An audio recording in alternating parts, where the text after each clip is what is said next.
Vamos fazer a leitura bíblica? Romanos, capítulo 1, 18 a 32.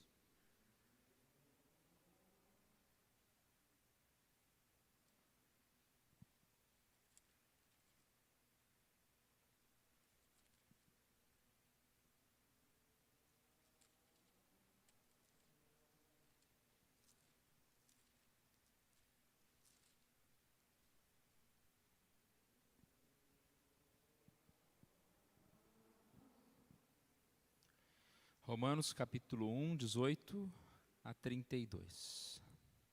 É um texto bem conhecido, um pouquinho longo, mas vamos ler responsivamente também essa passagem.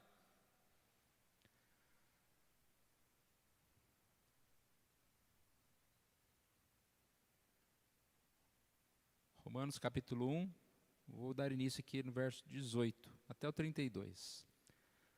A ira de Deus se revela do céu contra toda a impiedade e perversão dos homens que detêm a verdade pela injustiça.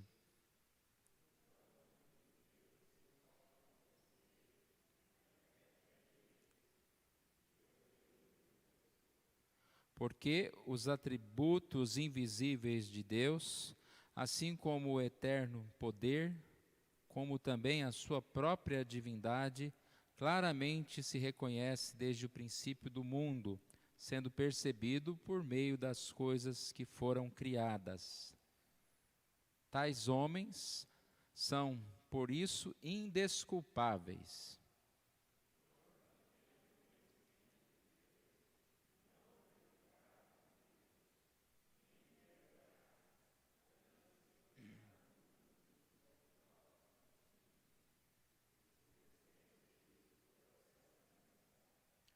Inculcando-se por sábios, tornaram-se loucos.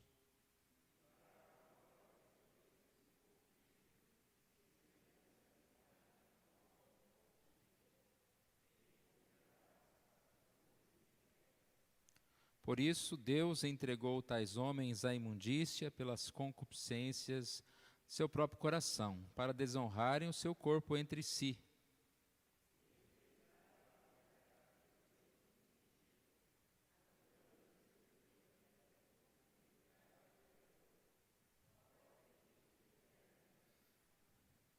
Por causa disso, os entregou Deus a paixões infames, porque até as mulheres mudaram o modo natural de suas relações íntimas por outro, contrário à natureza.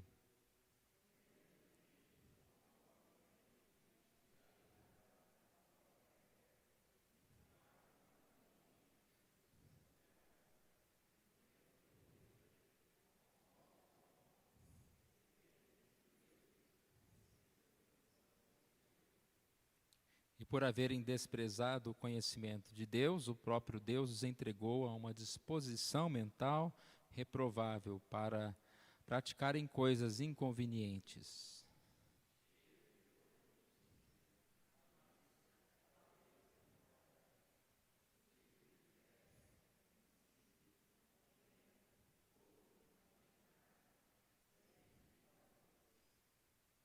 Caluniadores, aborrecidos de Deus, insolentes, soberbos, presunçosos, inventores de males, desobedientes aos pais.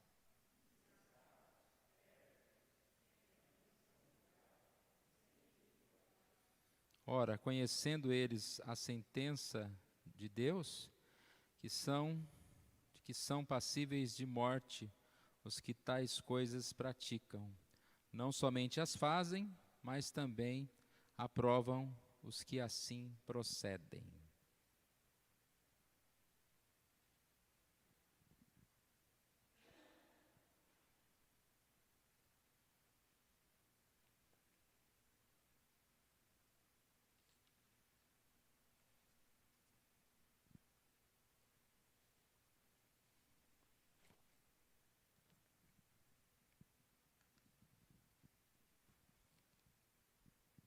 O título aqui então é Ateísmo em cima do muro.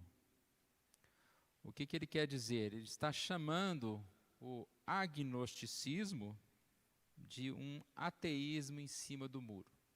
Então, quem é agnóstico mais à frente vai falar assim que ele talvez não teve coragem de dizer que é ateu, né? Não tem coragem de dizer que não crê em Deus, então ele fala que não crê em Deus de um jeito diferente. Bom, gostei muito já da introdução da lição e do ponto 1, porque esclareceram de forma bem simplificada o que é um termo que para a gente, às vezes a gente fica olhando, né? Você é um agnóstico, o agnosticismo parece um bicho assim, né? Impossível de se entender. Então eu gostei muito bem aqui da explicação e espero que todo mundo tenha entendido. Eu fiz esses slides aqui para a gente fazer como se fosse um resuminho da lição, tá? E aí são alguns pontos aqui para a gente também acompanhar.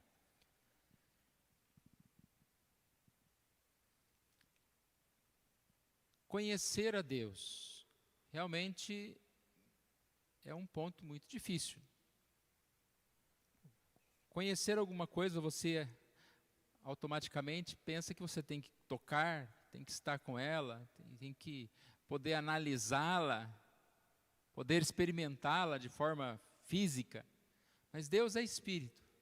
E como que conhecemos a Deus? Como que nós podemos dizer que Deus existe? Como que nós podemos provar que Deus existe?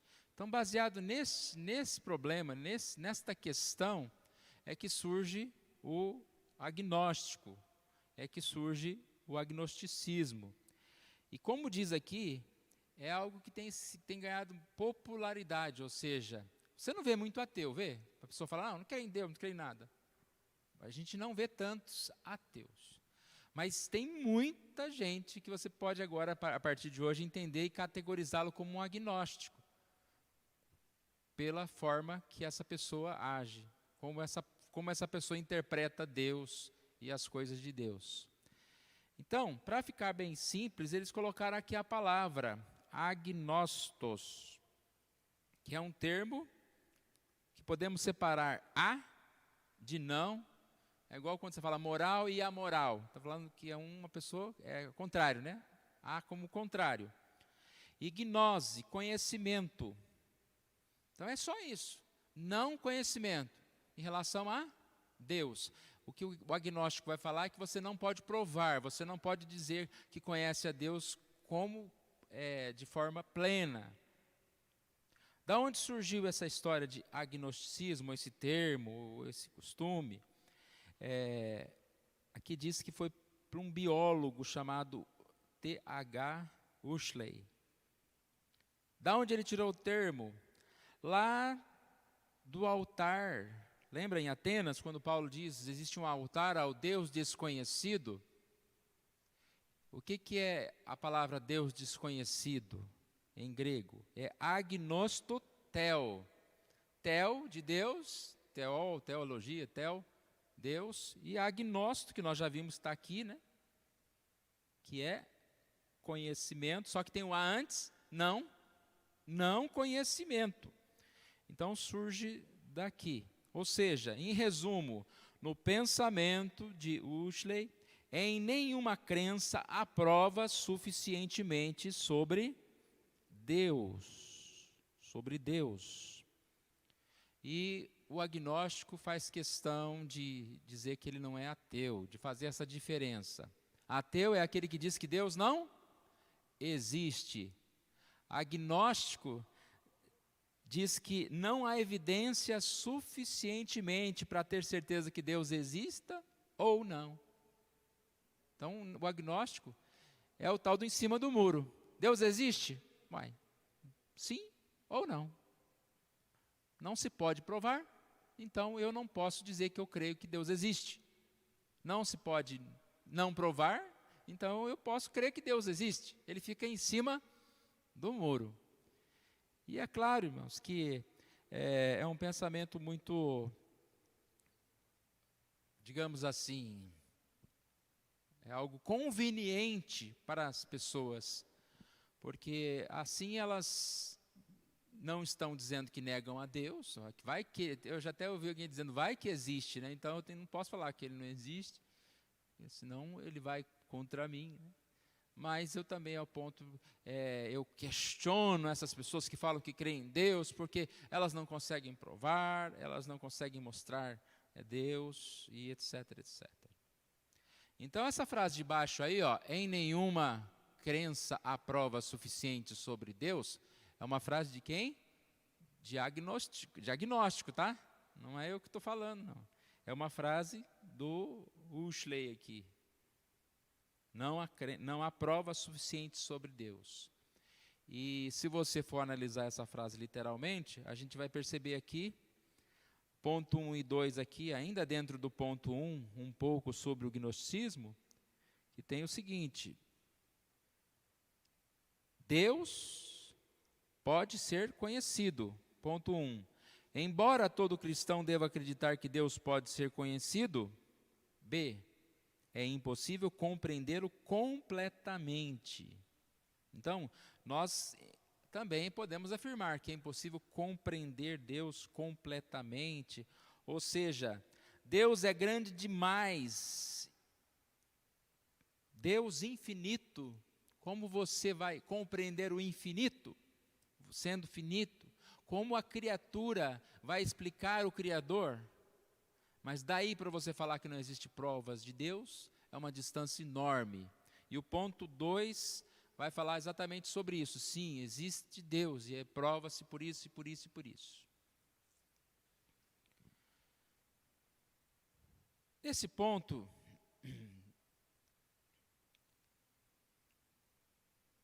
eu acredito que uma coisa importante a de se dizer é que se você encontrar um agnóstico, uma pessoa que vem com essa história, Deus, não, como que você prova, tal, eu acho que a gente não pode entender que a gente tem que encontrar e tentar provar para essa pessoa, porque realmente, por mais que você seja um conhecedor de tudo a respeito de Deus, você nunca vai provar.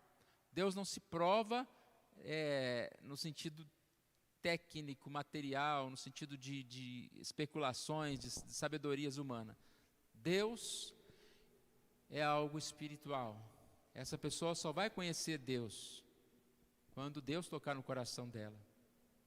Então, mais do que tentar explicar, é orar por essa pessoa e falar para ela que Deus é quem chama, é quem fala. Antes da gente buscar Deus, Deus veio até nós. A gente crê nessa doutrina, né, que Deus é que fala primeiro no nosso coração e a gente assim conhece a Deus. Ele que se desvenda. Nós não podemos desvendar, não podemos mostrar um mistério. É um mistério que só aquele que tem Deus que o conhece. Podemos ir para o ponto 2. Alguém tem alguma dúvida ainda? Você consegue, digamos assim, dar uma definição hoje? Se alguém te perguntar o que é gnosticismo, pode resumir nessa frase aí. Às vezes a gente sabe alguma coisa, tem dificuldade de definir e tem medo de errar, né? Você fala, não, vou definir, vou errar. O que é um agnóstico, o gnosticismo? É alguém que acredita que Deus não pode ser explicado, não há provas a respeito de Deus, e por isso ele ao mesmo tempo, crê que Deus possa existir, mas ele crê que Deus também possa não existir. Eles falam muito em força, né, da natureza, é algo como se o mundo fosse criado espontaneamente. Eu acho, pastor, que quando o homem, o gnóstico aí acha que Deus não existe, porque ele não compreende Deus. O Senhor disse que Deus se revela à medida que ele quer se revelar aos seus.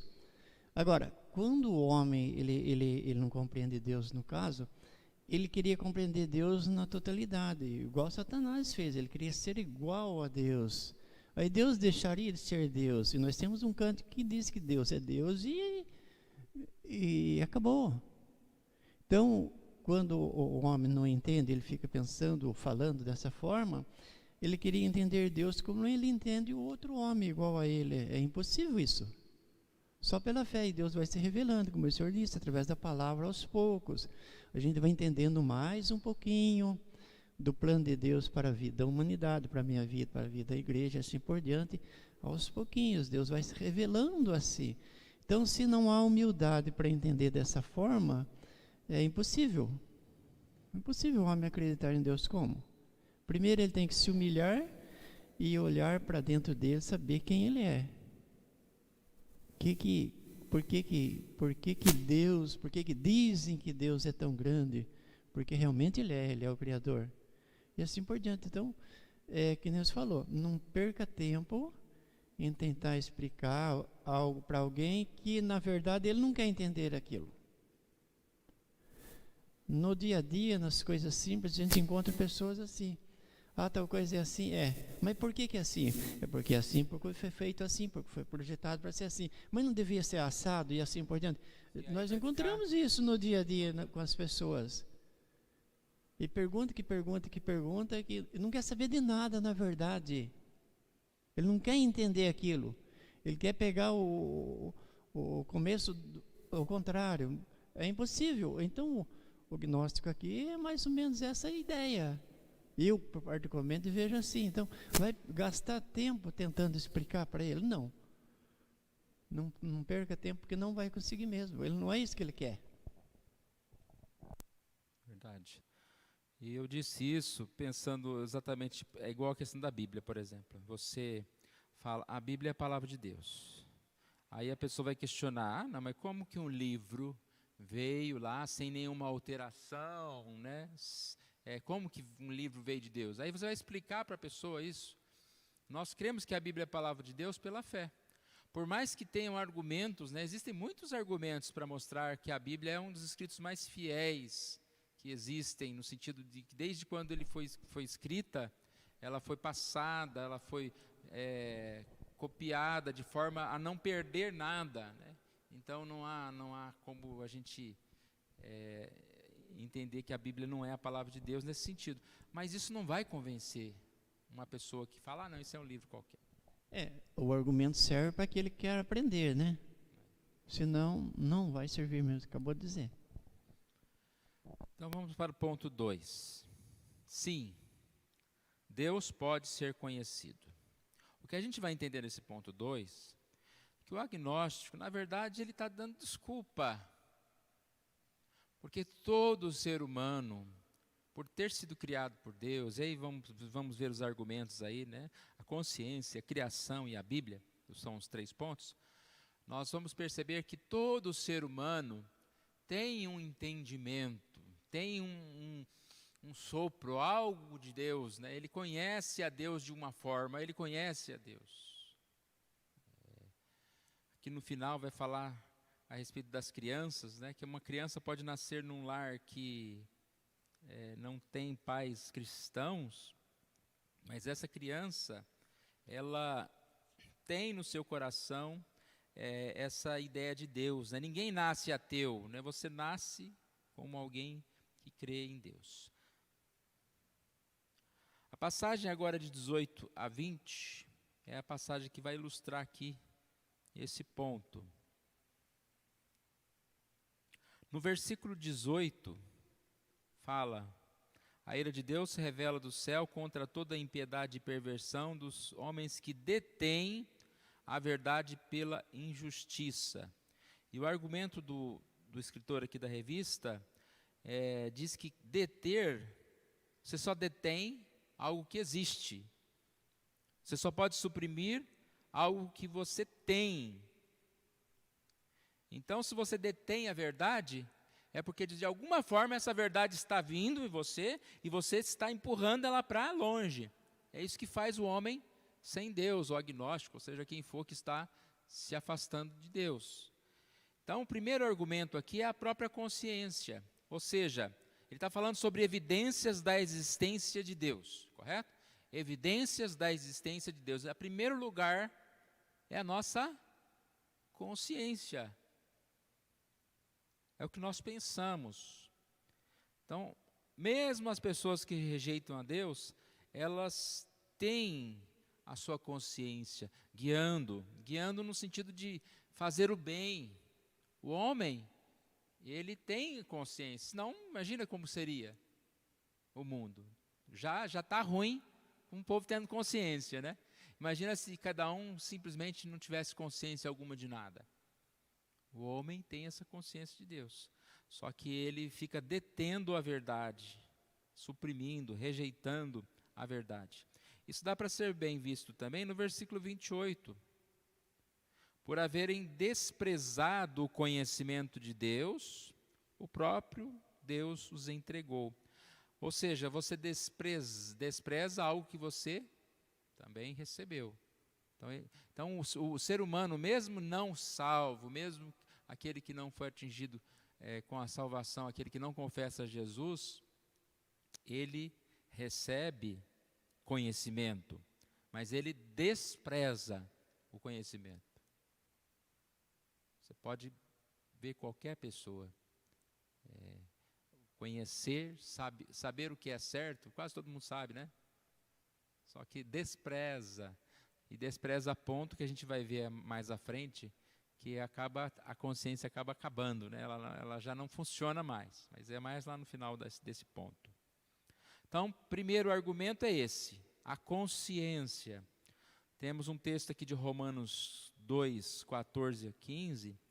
Esse texto fala sobre o gentio, e aqui diz que a norma da lei estava gravada no coração, a consciência, os pensamentos, acusando e defendendo. Ou seja, há uma diferença entre o novo coração em Cristo, que só os cristãos que têm, né, esse novo coração transformado, que tem Jesus, mas um coração que recebe a lei gravada, a verdade, o caminho, o que é certo, o que é errado.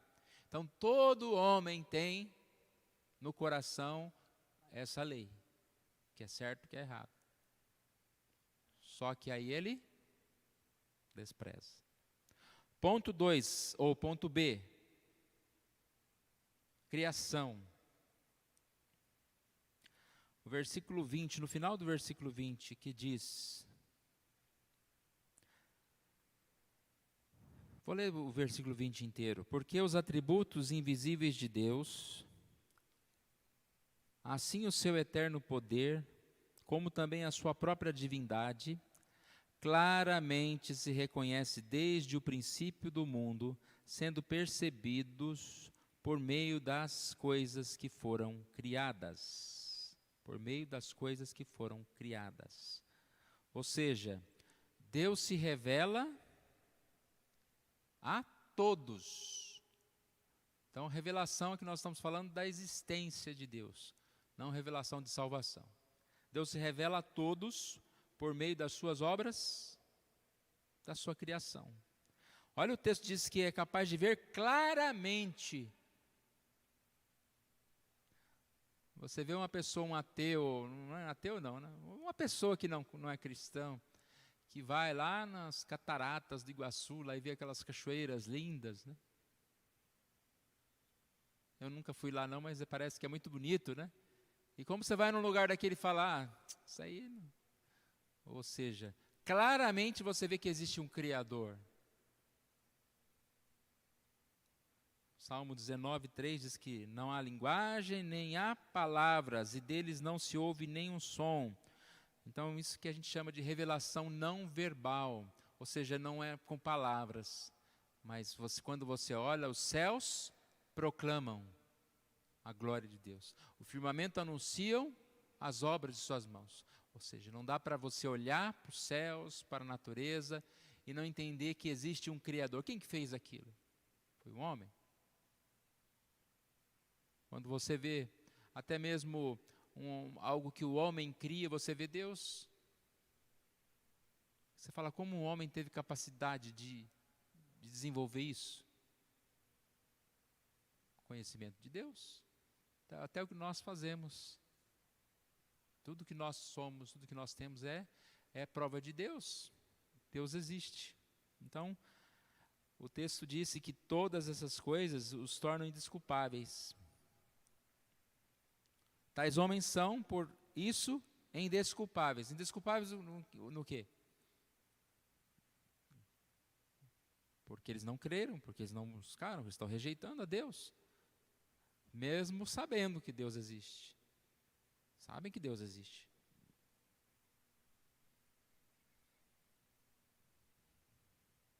É nesse ponto aqui que eu estava citando o exemplo desse psicólogo aqui, falando sobre as crianças, olha. Quando as crianças são perguntadas sobre a origem dos animais e das pessoas, elas tendem a preferir explicações que envolvam um criador intencional, mesmo que os adultos, que as crianças... Estou lendo errado. Mesmo que os adultos que as criaram, não. Então, independente de filho de crente, de quem é, pega para uma criança e tem que explicar para ela, o animalzinho, né? Ou o homem, ou não sei o quê. A explicação que vai mais atingir é a Deus, é falando para Deus. Vocês que trabalham com crianças, né, vocês percebem como a criança realmente entende. É fácil entender isso, no sentido de que dar explicação a respeito das coisas, dizendo que foi Deus que criou. Ela surpreende os adultos muitas vezes nessa situação. Verdade. E o ponto C, ele se revela de maneira especial nas Sagradas Escrituras.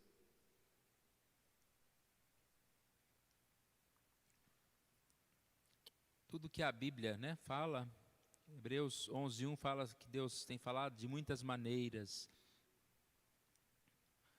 mas principalmente pela palavra, por intermédio da palavra. Deus se faz conhecido.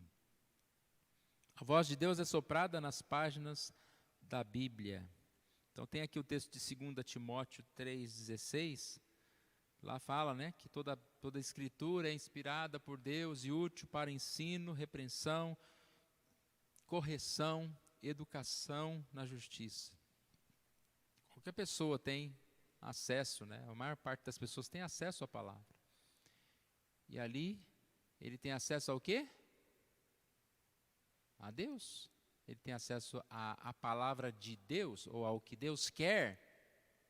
Então, você não pode dizer, eu não sei o que Deus quer. Não, você tem acesso. Ou que Deus não existe, mas Deus existe. Deus conta a sua história por meio da sua palavra. Então, acredito que esse ponto ficou bem claro, né? Ponto 1, definição de agnosticismo, que é uma pessoa que diz que porque Deus não pode se provar a sua existência, ele pode existir ou pode não existir.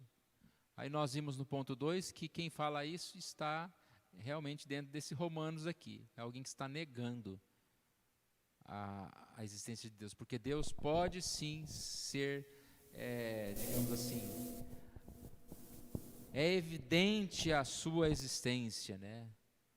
Podemos mostrar muitos argumentos em relação à existência de Deus, ou seja, nós podemos conhecer de Deus, podemos conhecer a Deus, embora com limites, mas podemos conhecer a Deus. Alguém quer falar alguma coisa, pode falar, tá? Parece que tanto faz para ele, né, pastor? Eu acho que sim, eu acho que não, no mesmo momento que eu posso achar que não, eu acho que sim, assim por diante. Então, é mais ou menos aquele que eu não sei e não quero saber. Tá bom do jeito que tá. É curioso isso, e a gente vê isso no dia a dia. Muitas pessoas que têm a Bíblia, leem a Bíblia, falam da Bíblia, mas percebe que tem dúvida. Conheço pessoas assim, mas será que é isso mesmo? Puxa, quando se ouve isso, por que ele está gastando tempo então em achar que será que é? É confuso, muito confuso. A gente se chateia com pessoas dessa forma, porque então não fique usando a Bíblia para ter dúvida. Espera aí, a Bíblia não é para isso. É para tirar as dúvidas. Eu acho que não é. Será que a Bíblia está falando a verdade? Será que é isso mesmo? Parou de funcionar? Não sei que desligou, né? Tá. Não dá para compreender, né? A forma de compreender é que as pessoas estão nas trevas. Então, quem está perdido é difícil essa pessoa que tentar aceitar Deus, né? Ela consegue arrumar desculpas mesmo para viver da forma que quer. Pode falar.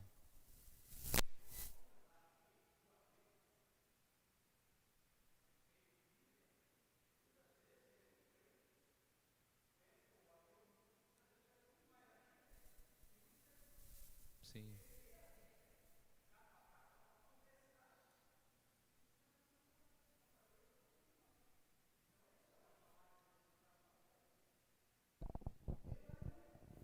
Verdade.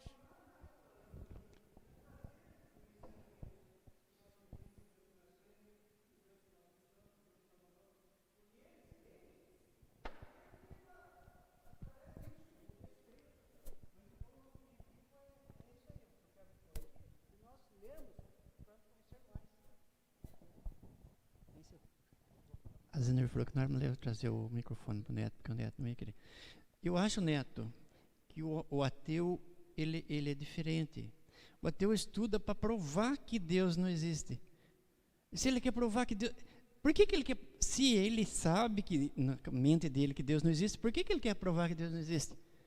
É diferente desse outro agnóstico aí que... Ele quer derrubar os argumentos, né? Ele quer derrubar os nossos argumentos de que Deus existe. Então o ateu vai tentar estudar para falar, não, isso que você está crendo não é firme, isso aí não é verdade. Mas por que ele quer provar algo que ele acredita que é verdade? Por exemplo, ele acredita que Deus não existe, ele quer provar para quem que Deus não existe? Tem gente que diz que o ateu... É complicado essa situação. Por isso que a gente não pode perder tempo com isso, né?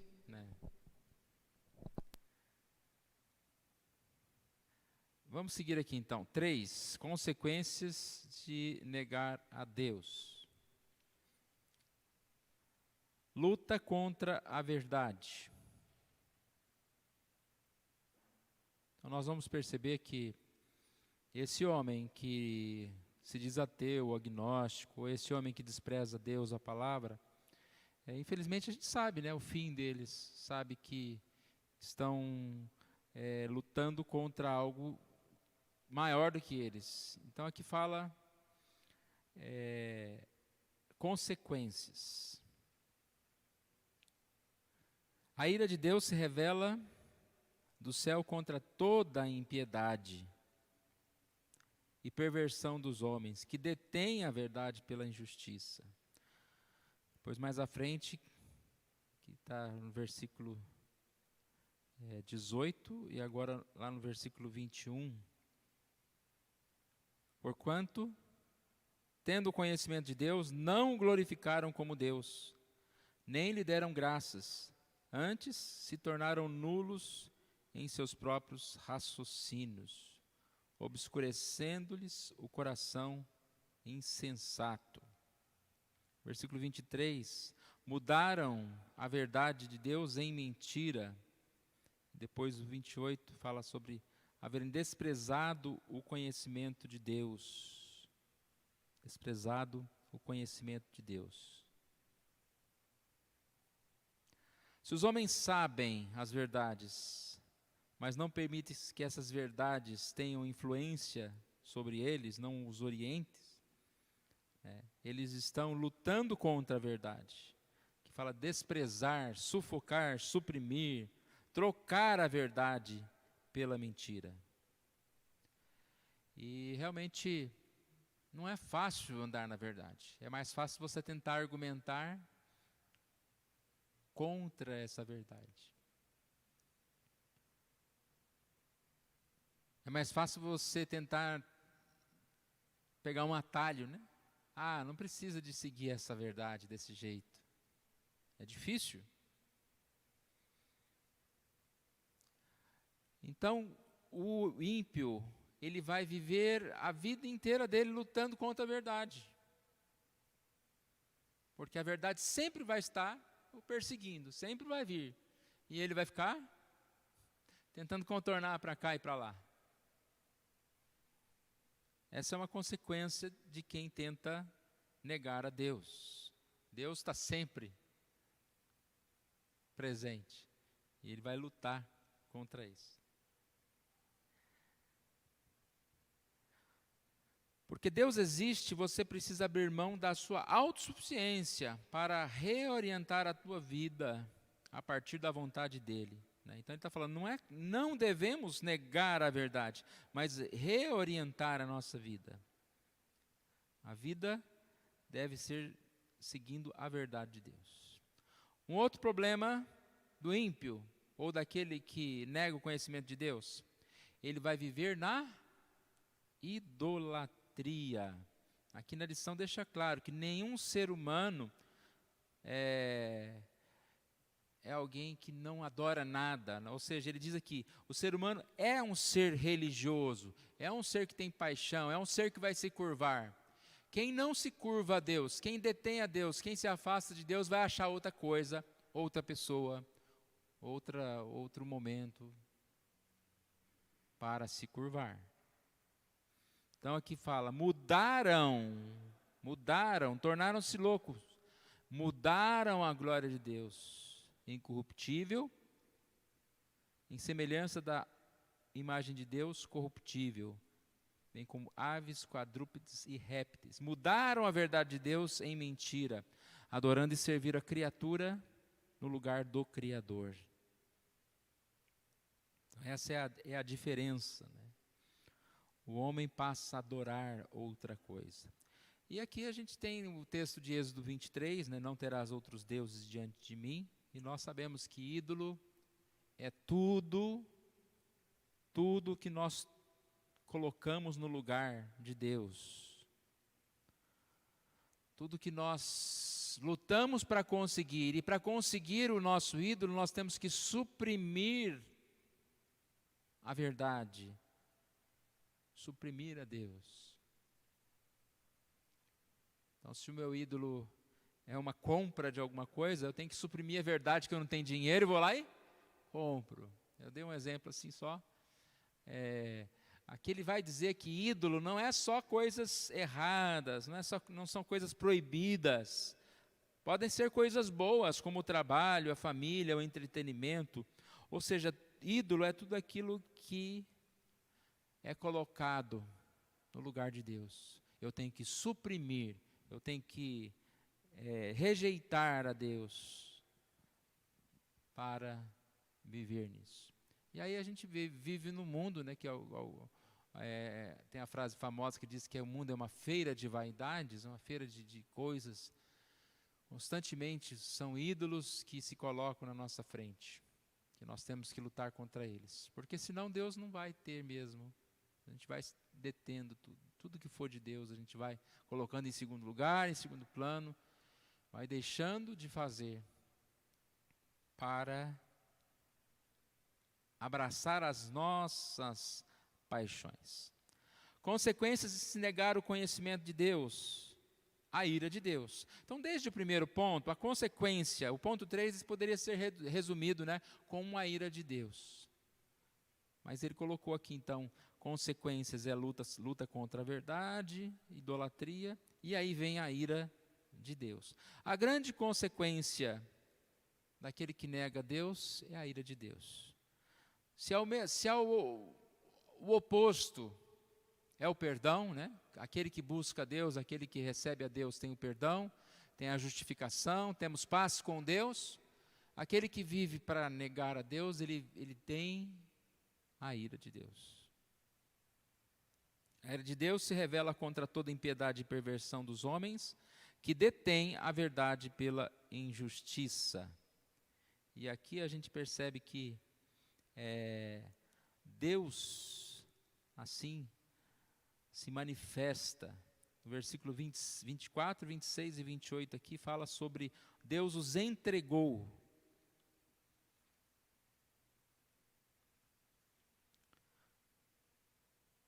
Por quê? Porque os homens deteram a verdade pela injustiça. Por quê? Porque os homens, tendo conhecimento, não glorificaram. E assim por diante. Então, por isso, versículo 24, Deus os entregou.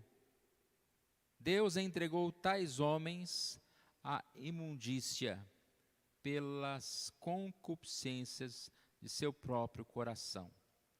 E a gente percebe que a lista é grande, né?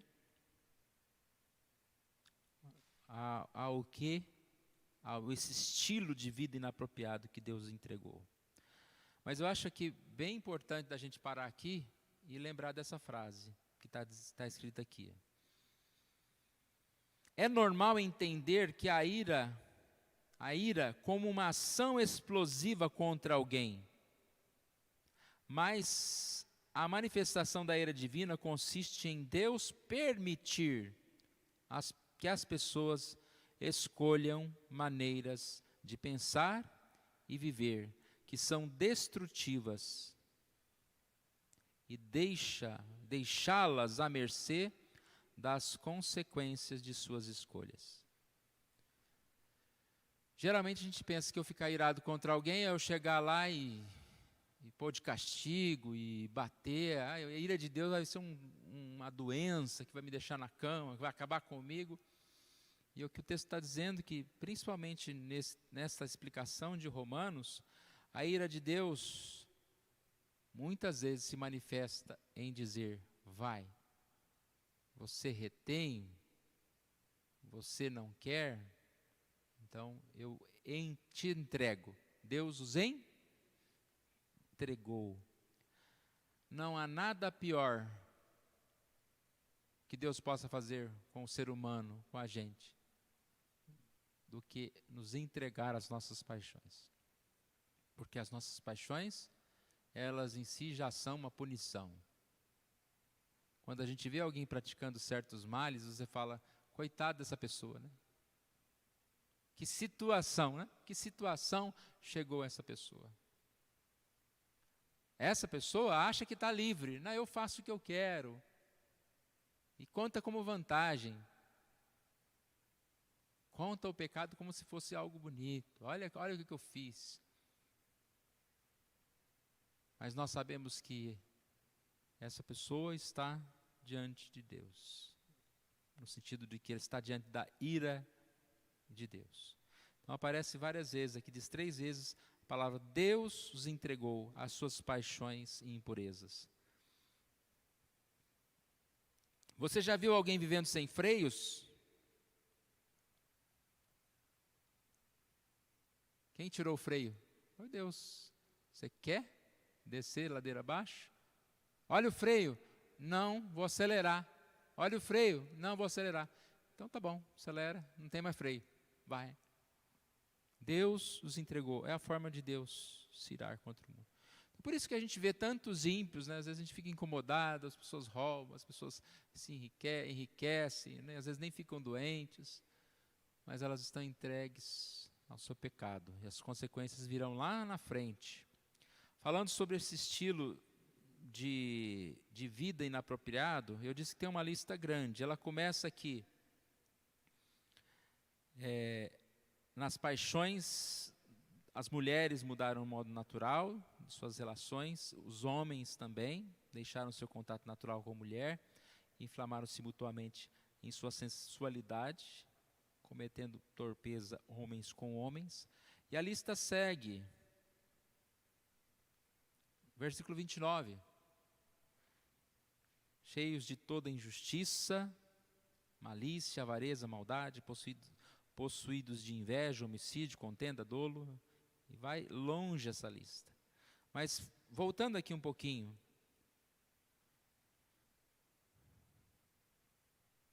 Deus os entregou a mudar o seu modo natural. Deter a verdade pela injustiça. E nós falamos, quando alguém detém a verdade pela injustiça, ele não simplesmente para de fazer alguma coisa, mas ele vai fazer o inverso. E o que é o inverso da verdade? E aí vai tudo. O homem tem que ser bom, tem que ser humilde, ele vai ser orgulhoso. É tudo inverso. É a inversão. Chama o mal de bem e o bem de mal. Quando você vê esses grupos se levantando, né, defendendo bandeiras de casamentos, aí, de homens com homem, mulher com mulher. Não sei quantos viram, esse presidente dos Estados Unidos chegou lá colocando um monte de lei estranha, colocando banheiro para criança Criança pode ir no banheiro feminino ou masculino, e depois ele vai escolher se ele vai ser homem, se ele vai ser mulher. Esse tipo de pensamento, ele vem exatamente ser uma afronta. Contra o quê? Contra a verdade. Então, se Deus criou homem e mulher para se relacionarem, o que é ser contra? É o homem falar, não, eu quero sair com homem. E a mulher falar, eu não quero sair com mulher. E aí, continuando a lista, injustiça. Quanta injustiça a gente vê, irmãos, no mundo. Malícia, é uma lista grande, eu não vou falar um pouquinho sobre cada uma delas, mas olha, malícia nos negócios, malícias em relação à amizade, a tantas coisas. Avareza e maldade, né, tá junto aqui, porque o avarento é alguém que quer mais para si, então ele é mau no sentido de que ele quer tirar do outro, ele não se importa se o outro perde, o importante é que ele ganhe. Possuídos de inveja, há tanta inveja, o outro tem isso, eu quero isso e mais aquilo, para provar que eu sou melhor. Homicídio, contenda, dolo, malignidade, difamadores. Basta você abrir lá no seu navegador da internet, você vai ver quanta difamação, porque as pessoas falam do que elas nem sabem. Elas veem uma notícia qualquer lá e começam a comentar, nem sabe o que é verdade, o que é mentira. Caluniadores, a mesma coisa, aborrecidos de Deus. Esse aborrecidos de Deus, aqui é a ideia de que você tem raiva de Deus. Você acredita que tem gente que tem raiva de Deus? Bravo com Deus. Então tudo é o contrário, né? Você tem que amar a Deus, ao invés de amar, você aborrece a Deus. E aborrece também no sentido das suas práticas. Insolentes, soberbos, presunçosos, inventadores de males. Isso aqui é bom, né? Tem algum mal novo que eu possa inventar?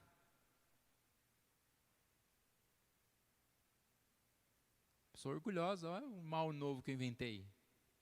Nunca ninguém tinha feito essa besteira. Fui eu que criei isso. E vai um monte de gente lá copiar, né? Desobediência aos pais, insensatos, pérfidos. Pérfidos é uma palavra que está relacionada a não cumprir a palavra, né? Não ter não cumprir com o que promete. Pérfidos, sem afeição natural, sem misericórdia. Irmãos, o mundo está assim, perdido. E infelizmente o que o texto diz, que Deus muitas vezes os entregou. Aí a gente entra um pouco naquilo que o Neto falou. Nós precisamos ser diferentes, nós precisamos buscar a Deus, nós precisamos conhecer a verdade, precisamos buscar a verdade. Cuidado, ter muito cuidado para não ser influenciados por esse mundo, para não ficar detendo a verdade, para não buscar os ídolos.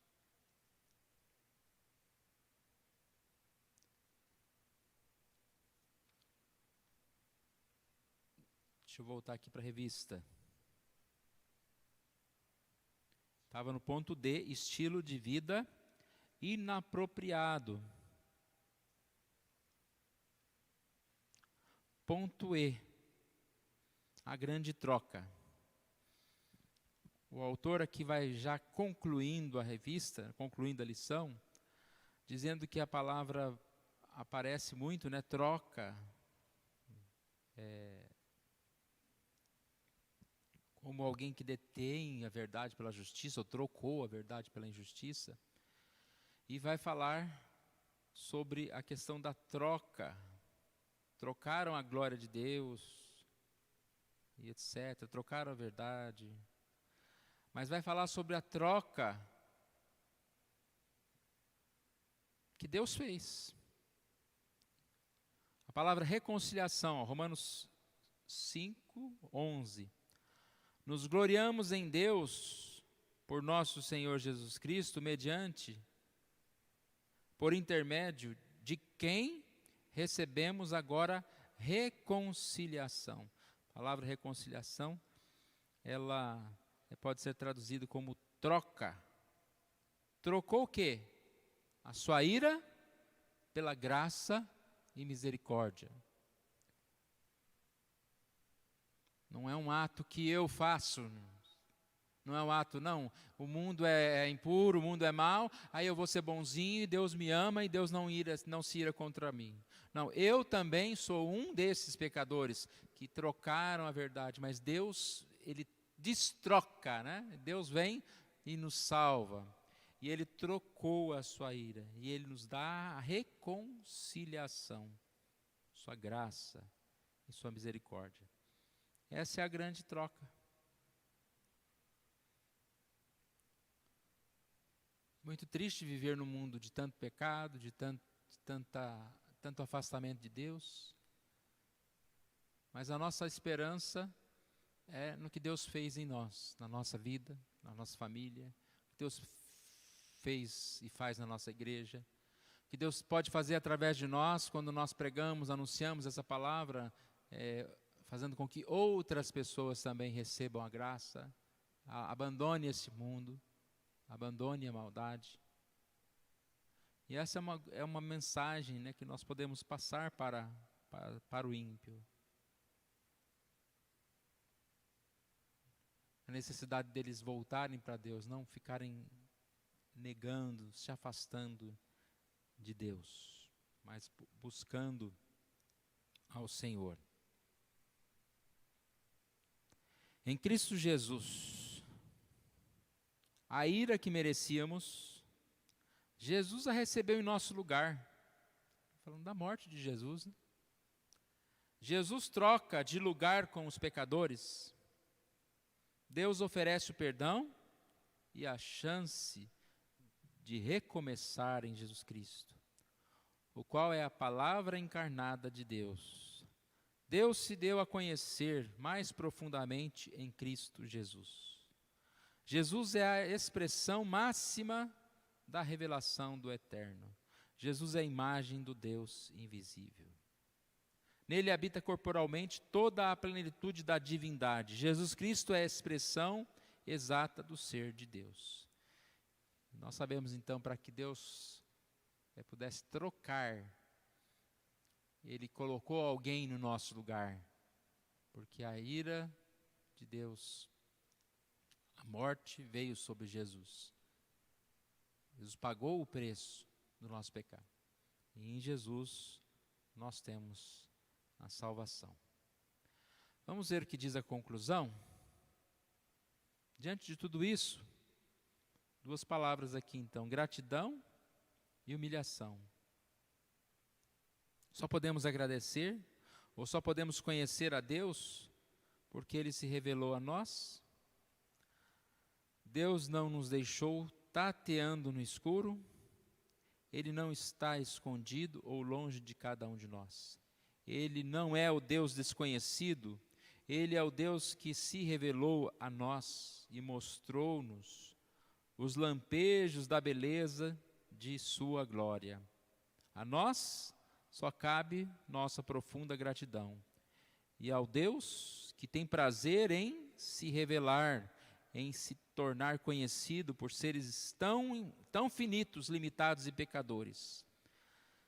Gratidão a Deus, porque Ele se revelou a nós. Pense um pouquinho em alguns defeitos que você tem, talvez alguns que a gente não conhece, e não precisa conhecer não, tá? Mas pense, se não fosse o Senhor, você estaria entregue aos seus defeitos, desejos, e o que você seria hoje? O que eu seria hoje? O que nós seríamos hoje sem esse freio de Deus, sem a graça de Deus? Certa passagem, Paulo diz: tais fostes alguns de vós. Aí tem uma lista lá feia também.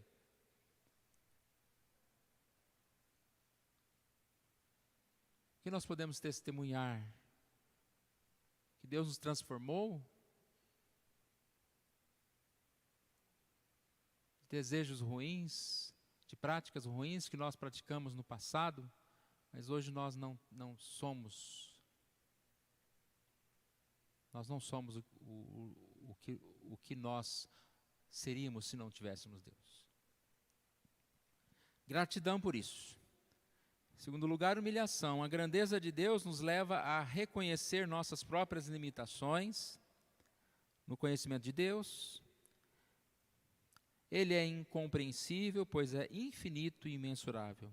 Deus é imensurável, ele não pode ser perfeitamente e totalmente compreendido. Nós nos humilhamos na presença de Deus, mas nós nos buscamos mais, para compreendê-lo mais e mais, para aprender mais e mais de Deus. Terminando aqui, aplicação. Deus é perfeito, magnífico, majestoso, glorioso, eterno, incomparável, incompreensível. Conhecer o Deus que se revelou na criação, nas Escrituras e em Jesus Cristo, deve fazer com que louvemos e honremos o seu nome. A Ele, pois, a glória eternamente. Amém. Então, que Deus nos abençoe, irmãos, e a gente possa ser luz nesse mundo, a gente possa, acredito que por meio dessa lição, aprender um pouquinho mais, tentar entender um pouquinho mais por que o mundo está desse jeito, Um mundo que vive sob a ira de Deus, vive afastado do Senhor. Deus nos abençoe. Vamos fazer uma oração e a gente vai encerrar assim. Obrigado, Senhor. Nós agradecemos a Ti, ó Deus, por esse momento de estudo. Agradecemos a Ti, ó Deus, porque o Senhor Deus se revela a nós, principalmente por intermédio de Jesus, nos dando essa certeza de salvação, nos dando o perdão, ó Deus. E que o Senhor nos ajude, ó Pai, a andar nesses caminhos do Senhor e a não ser como o ímpio que detém a verdade, ó Deus, que se afasta da verdade. Pai, pedimos que o Senhor venha colocar mais e mais esses freios, nos afastando do mal, ó Deus, não permitindo que nós tenhamos a alegria em praticar o mal, não permitindo que nós sejamos cegos aos ídolos que se põem diante de nós, ó Pai, mas que nós possamos rejeitá-los, ó Deus, que nós possamos adorar ao Senhor, ó Deus, e deixar tudo aquilo que venha afastar-nos da adoração real ao Senhor. É isso que nós te pedimos, oramos em nome de Jesus. Amém. Deus abençoe. Então, vamos aguardar aqui o encerramento.